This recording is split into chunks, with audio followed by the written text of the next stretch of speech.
Next, we will discuss the applications of binomial random variables.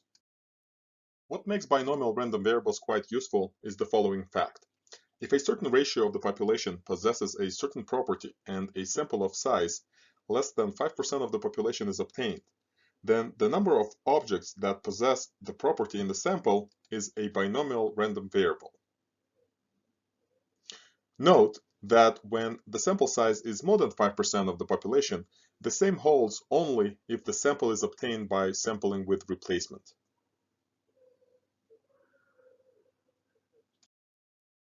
For example, given that 86% of the population have a high school diploma, let's find the probability that among a group of 10 applicants all have a high school diploma. To start the solution, we introduce a variable. Let x be the number of people out of 10 that have a high school diploma. Since the sample size is 10, which is much less than 5% of the population size, we conclude that x is a binomial random variable with parameters n equals 10 and p equals 0.86.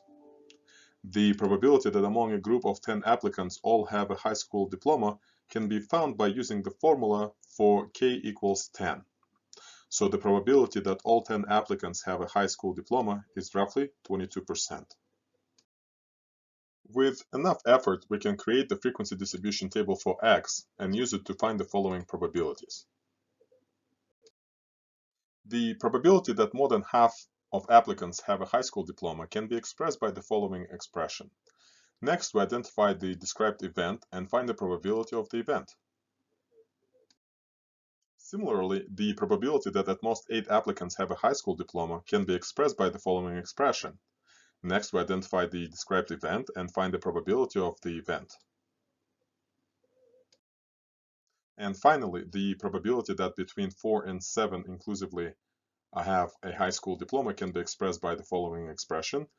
Next, we identify the described event and find the probability of the event.